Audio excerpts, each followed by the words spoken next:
यहाँ पे हम लोग देखने वाले हैं क्लास 10th वालों के लिए, सेकेंडरी स्कूल एग्जामिनेशन वालों के लिए, जो भी इस बार एग्जाम देंगे 2024 के बोर्ड परीक्षा में, उन सभी के लिए यहाँ पे मैथमेटिक्स का, गणित का कुछ इंपॉर्टेंट एमसीक्यू टाइप क्वेश्चंस है जो सभी सब चैप्टर से लिए गए हैं।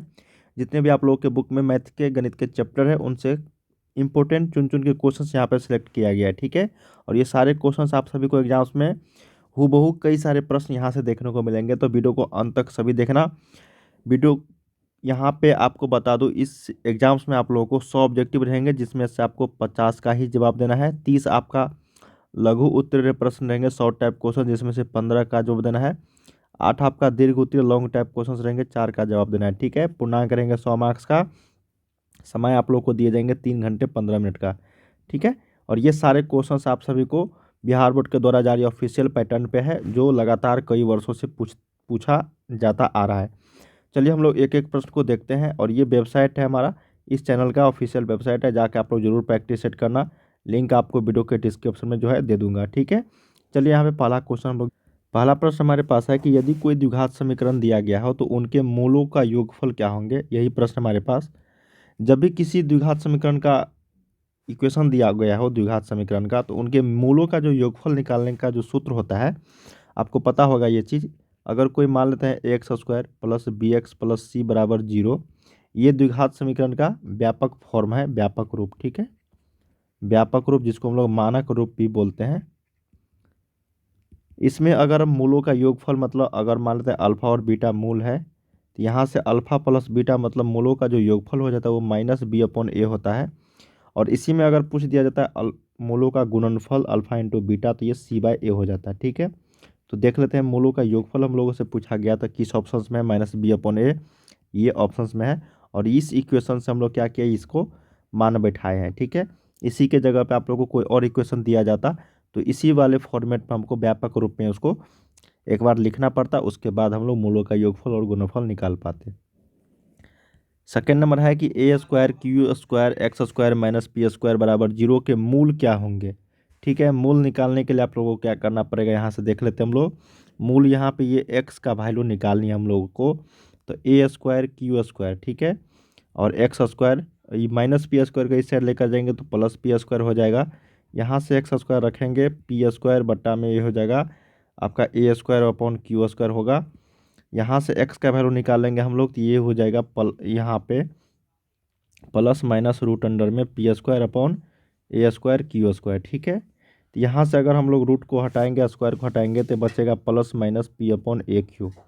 ठीक है, क्या बचेगा, प्लस माइनस ए क्यू बचेगा, जो ऑप्शन नंबर आपको सी में है, यही इसका करेक्ट आंसर हो जाएगी।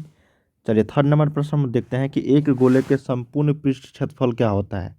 देखिए, एक गोले का जो संपूर्ण पृष्ठ क्षेत्रफल होता है, ये आपको बताना है। यहाँ ये होता है आपका 4 पाई r स्क्वायर। क्या होता है यहाँ पे, 4 पाई r स्क्वायर। और ये 3 पाई r स्क्वायर जो होता है, ये अर्ध गोले का होता है। ठीक है, अर्ध गोले का संपूर्ण पृष्ठ क्षेत्रफल अगर पूछा जाएगा तो 3 पाई r स्क्वायर, और पूर्ण संपूर्ण पृष्ठ क्षेत्रफल का पूछा जाएगा गोला का, तो ये 4 पाई r स्क्वायर होगा, जो आपका ऑप्शन नंबर सी में है।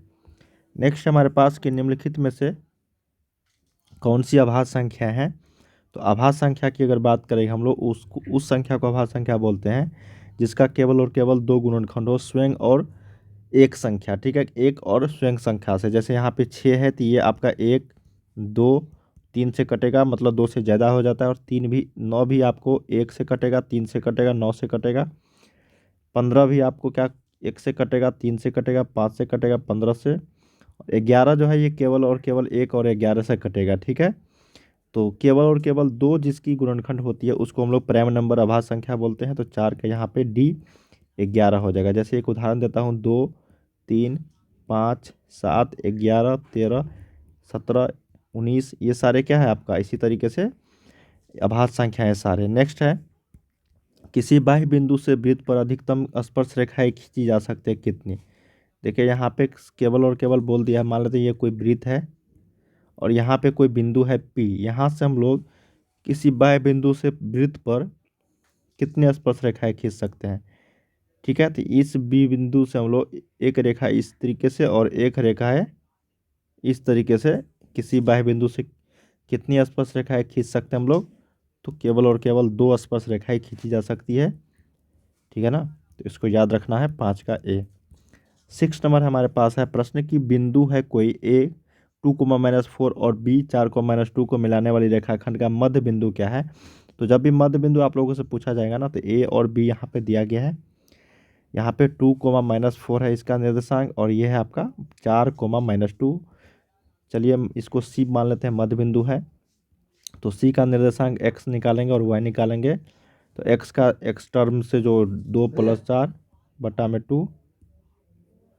तो यहाँ से हम लोग एक्स का कोऑर्डिनेट निकालेंगे, उसके बाद वाई का यहाँ पे निर्देशांक निकालने के लिए x2 - x1 करेंगे तो -2, उसके बाद माइनस यहाँ पे -4/2, ठीक है। तो यहाँ से x का वैल्यू निकल जाएगा और y का निर्देशांक निकल जाएगा। तो 4+2 6/2 3 यहाँ पे, उसके बाद यहाँ पे 4 में से 2 गया तो 2, इसका 1।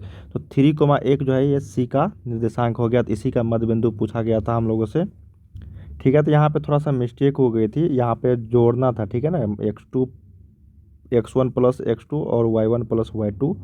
यहाँ से -2 और -4 जो है -6/2 -3। तो 3, इसका जो है कोऑर्डिनेट यहाँ पे मध्य बिंदु का निर्देशांक हो जाएगा, जो ऑप्शन नंबर सी में है। 6 का सी आपका सही उत्तर है। नेक्स्ट देखते हैं कि किसी असंभव घटना की प्रायिकता कितनी होती है। देखिए प्रायिकता में एक संभव घटना होती है और एक असंभव घटना होती है। प्रायिकता का मान अगर पूछा जाएगा तो 0 से लेके पीक जो होता है वो 0 से 1 के बीच में यहाँ पे इसका जाता है। 0 है वो असंभव घटना का प्रायिकता होता है और 1 जो है ये आपका संभव घटना की प्रायिकता होती है, ठीक है। यहाँ पे हम लोगों से असंभव पूछा गया था, तो असंभव घटना की प्रायिकता जो है वो 0 होगा। तो यहाँ पे ऑप्शन नंबर 7 का 1 करेक्ट हो जाएगा। और संभव घटना की प्रायिकता पूछा जाएगा तो 1 यहाँ पे होगा, ठीक है। ये संभव होता है, संभव घटना की प्रायिकता। नेक्स्ट है यहाँ पे 8 नंबर की 1 + tan² थीटा का वैल्यू क्या होती है। तो ये सूत्र पे आधारित है, जैसे हम लोग जानते हैं sin² थीटा प्लस आपको cos² थीटा जो होता है वो 1 के बराबर होता है। उसी तरीके से sec² थीटा माइनस में आपका tan² थीटा जो होता है वो 1 के बराबर। उसी तरीके से एक और होता है cosec² थीटा माइनस में cot² थीटा बराबर 1, ठीक है। बस ये फार्मूला आपको त्रिकोणमिति में कई सारे क्वेश्चंस यहाँ से बनते हैं। तो यहाँ से sec² थीटा को अगर हम लोग इस साइड लिखते हैं यहाँ से, और ये tan² थीटा को इस साइड लेकर जाएंगे तो यहाँ पे हो जाएगा, जैसे यहाँ से sec² थीटा ये वाला हम लोग यहाँ से उठाए हैं, ठीक है ना। तो यहाँ से sec² थीटा को रखेंगे तो ये 1 और माइनस tan² थीटा इस साइड जाएगा तो 1 प्लस में tan² थीटा हो जाएगा। और यही आप लोगों से क्वेश्चंस पूछा गया था। तो 1 + tan² थीटा कितना होगा, sec² थीटा। तो 8 का यहाँ पे ए जो है ये राइट आंसर हो जाएगी, ठीक है। नेक्स्ट है हमारे पास कि 4 cosec² थीटा -4 cot² थीटा बराबर कितना होता है। तो यहाँ से हम लोग क्या करेंगे, इस क्वेश्चन को देखने से बहुत सारे छात्र डर जाते हैं कि यहाँ से 4 क्यों यहाँ पे दिया गया है, ठीक है ना। लेकिन हम लोग क्या फार्मूला जानते हैं, ये वाला फार्मूला जानते हैं। तो यहाँ पे बहुत सारे छात्र जो है मिस्टेक कर देते हैं। तो यहाँ से हम लोग को क्या करना है, 4 कॉमन लेना है। तो cosec² थीटा, ठीक है, माइनस में ये हो जाएगा cot² थीटा, क्योंकि दोनों से 4 मैंने कॉमन ले लिया, ठीक है ना। तो 4 और इसका वैल्यू हम लोग अभी जस्ट पढ़े हैं 1 होता है। तो 4 × 1, तो 4 के बराबर जो ऑप्शन नंबर आपका डी में है 9 का डी जो है ये राइट आंसर हो जाएगी। चलिए 10 नंबर देखते हैं कि किसी आंकड़े के अधिकतम मान एवं न्यूनतम मान के अंतर को क्या कहा जाता है। देखिए किसी आंकड़ा का जो अधिकतम मान होगा और न्यूनतम मान का जो अंतर होता है उसको हम लोग रेंज बोलते हैं, परिसर बोलते हैं। तो यहाँ पे 10 का जो है ये ए राइट आंसर हो जाएगी, ठीक है ना। नेक्स्ट हमारे पास कि पाई कौन सी संख्या है। तो पाई देखो यहाँ पे पाई एक अपरिमेय संख्या होती है, ठीक है ना। पाई एक अपरिमेय संख्या होती है, जो ऑप्शन नंबर बी में है। अगर पाई का मान जैसे 22/7 है तो 22/7 अगर दे दिया जाए क्वेश्चंस में ही तो ये परिमेय संख्या हो जाता है। तो इसको ध्यान में रखना आप लोगों को। ऑप्शन नंबर आपको बी करेक्ट होगा। जब पाई पूछा जाएगा कौन सी संख्या तो अपरिमेय संख्या।